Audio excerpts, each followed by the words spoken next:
Assalamualaikum warahmatullahi wabarakatuh. Perkenalkan, nama saya Preti Junita dengan NIM 2101147. Yang terhormat Bapak Apoteker Hayul Fadli MSI sebagai dosen pengampu mata kuliah Kimia Bahan Alam 2. Di sini kami kelompok 9 ingin mempresentasikan hasil diskusi kami tentang fraksinasi liquid-liquid partition dengan corong pisah. Adapun anggota dari kelompok 9 yaitu Dea Zulianti, Nadia Safa, dan Poni Ayudesti. Selanjutnya kita masuk saja ke pemateri pertama yaitu saya sendiri. Di sini ada definisi dari fraksinasi. Fraksinasi itu adalah suatu metode pemisahan yang digunakan untuk memisahkan senyawa-senyawa dalam campuran berdasarkan perbedaan kelarutan mereka dalam dua cairan yang tidak bercampur, biasanya antara air dan pelarut organik. Adapun prinsip dasar dari fraksinasi ini sendiri yaitu melibatkan kontak fisik antara larutan dengan pelarut lain yang sifatnya tidak saling bercampur atau tidak saling melarut dengan pelarut asalnya, dan biasanya mempunyai densitas yang berbeda sehingga akan terbentuk dua fase atau lapisan setelah beberapa saat penambahan pelarut. Adapun metode dari fraksinasi ini yaitu ada dua metode, fraksinasi cair-cair dan fraksinasi padat cair.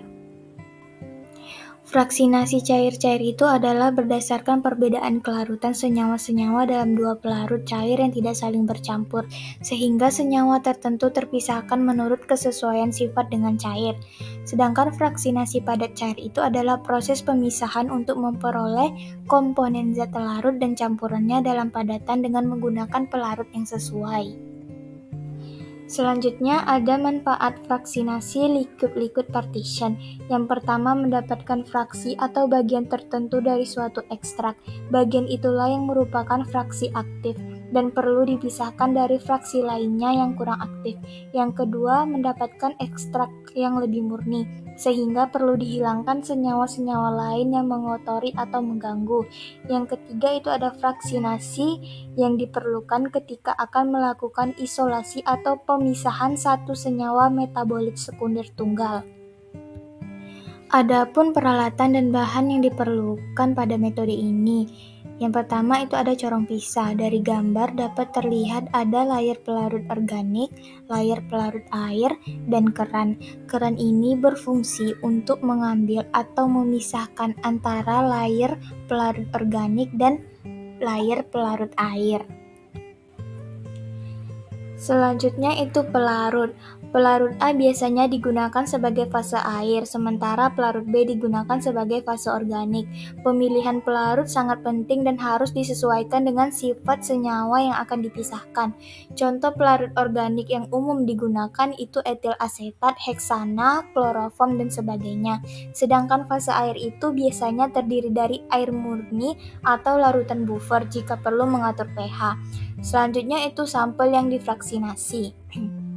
Sampel yang difraksinasi ini adalah campuran senyawa yang akan dipisahkan. Sampel ini bisa berupa larutan dalam pelarut tertentu atau bisa berupa campuran berbagai senyawa yang ditempatkan dalam fase air atau organik sesuai dengan kebutuhan eksperimen. Selanjutnya ada alat pemisah dan pengocok. Alat pemisah dan pengocok ini digunakan untuk memfasilitasi proses pemisahan. Ini mencakup penggunaan alat pengocok seperti pengocok orbital untuk mencampur campuran secara merata. Selanjutnya itu ada proses fraksinasi liquid-liquid partition. Yang pertama, persiapan sampel, yaitu ekstraksi awal. Ekstraksi awal ini langkah pertama dalam mempersiapkan sampel yang akan difraksinasi. Sampel ini mungkin berupa campuran senyawa organik dalam fase cair atau sebaliknya. Sebelum proses, pastikan bahwa sampel telah disiapkan sesuai dengan kebutuhan eksperimen, termasuk pengaturan pH jika diperlukan untuk mengubah kelarutan senyawa. Selanjutnya, penambahan pelarut. Setelah sampel siap, pelarut yang sesuai ditambahkan ke dalam sampel. Pelarut ini digunakan untuk menciptakan dua fase cairan yang tidak bercampur dan akan membantu dalam pemisahan senyawa. Proses ini dapat melibatkan pengocokan atau pengadukan yang baik untuk memastikan campuran merata. Yang kedua ada ekstraksi dan pemisahan fasa. Pengocokan dan pemisahan fasa itu setelah penambahan pelarut. Campuran sampel dan pelarut akan diaduk atau digoncangkan dengan hati-hati. Proses pengocokan ini memungkinkan senyawa-senyawa dalam sampel untuk didistribusikan antara fase air dan fase organik berdasarkan afinitas kelarutannya. Setelah pengocokan, campuran akan berbentuk dua lapisan air yang tidak saling bercampur. Selanjutnya itu ada pengambilan lapisan yang diinginkan. Dalam tahap ini, lapisan diinginkan atau biasanya fase organik diambil dari campuran menggunakan corong pisah. Pengambilan lapisan ini biasanya dilakukan dengan hati-hati untuk menghindari pencampuran kembali antara kedua fase. Yang ketiga itu ada evaporasi pelarut dan pemurnian hasil. Fase organik yang telah diambil dapat mengandung senyawa yang diinginkan. Untuk mendapatkan senyawa dalam bentuk murni, pelarut dan fase organik perlu diuapkan. Ini dapat dilakukan dengan metode evaporasi dengan menghilangkan pelarut melalui pemanasan atau pendinginan vakum. Hasil yang diperoleh kemudian dapat dimurnikan lebih lanjut jika diperlukan. Yang keempat ada analisis kualitatif dan kuantitatif. Pada analisis kualitatif terdapat identifikasi senyawa, verifikasi kemurnian, dan konfirmasi struktur. Pada analisis kuantitatif terdapat pengukuran konsentrasi, kemurnian hasil, dan perhitungan hasil. Baiklah, selanjutnya akan dilanjutkan oleh pemateri kedua yaitu Nadia Safa. Kepada Nadia dipersilakan. Baiklah, langsung saja saya akan melanjutkan materi yang sudah dibawakan oleh pemateri pertama, yaitu variasi dalam metode fraksinasi dengan modifikasi proses fraksinasinya. Itu terbagi menjadi dua. Yang pertama, fraksinasi cair-cair terbalik dengan prinsip dasar fraksinasi liquid-liquid partition dibalikan. Ini berarti senyawa-senyawa yang sebelumnya lebih larut dalam fase organik sekarang menjadi lebih larut dalam fase air, dan sebaliknya. Modifikasi ini digunakan ketika senyawa-senyawa yang akan dipisahkan memiliki afinitas kelarutan yang berbeda dalam fase cair. Yang kedua, fraksinasi cair-cair dengan pemisahan fasa terbalik. Fase organik dan fase air yang digunakan dalam proses pembalikan posisi. Fase organik digunakan sebagai fase cair kontinu, sementara fase air digunakan sebagai fase cair terdispersi dalam bentuk tetesan. Ini menciptakan kondisi yang memungkinkan senyawa-senyawa dalam fase air untuk lebih mudah diekstraksi ke dalam fase organik. Selanjutnya, ada variasi dalam metode fraksinasi pada berbagai bidang aplikasinya. Itu terbagi menjadi 4. Yang pertama, kimia organik, yaitu pemisahan senyawa dalam ekstraksi minyak esensial dari tumbuhan atau pemurnian senyawa organik yang diperoleh dari alam atau sintesis.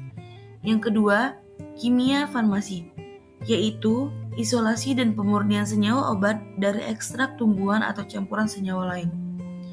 Yang ketiga, kimia lingkungan, yaitu dapat membantu dalam pemisahan senyawa berbahaya seperti logam berat atau senyawa organik yang terkontaminasi dalam sampel lingkungan.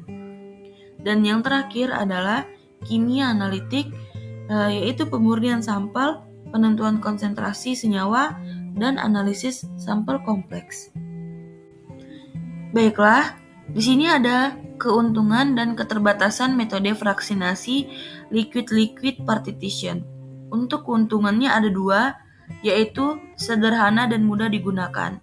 Contohnya, peralatan sederhana, prosedur yang tidak rumit, dan waktu yang singkat. Yang kedua, ada aplikasi yang luas, contohnya pemurnian senyawa dan pemisahan polutan lingkungan. Untuk keterbatasannya juga terbagi menjadi 2. Yang pertama, kemungkinan kehilangan sampel dengan contoh kehilangan kuantitas sampel dan kehilangan senyawa yang mudah teruap. Untuk yang kedua, pengaruh variabilitas operator dengan contoh konsistensi operator dan kurangnya reproduksibilitas. Selanjutnya, ada keamanan dan kesehatan dalam penggunaan metode. Yang pertama, prosedur keselamatan yang perlu diterapkan yaitu yang meliputi pakaian pelindung, ventilasi yang baik, pelatihan, dan penanganan senyawa berbahaya. Yang kedua, pengelolaan bahan berbahaya yang meliputi label dan identifikasi bahan, penyimpanan yang aman, dan penyimpanan limbah.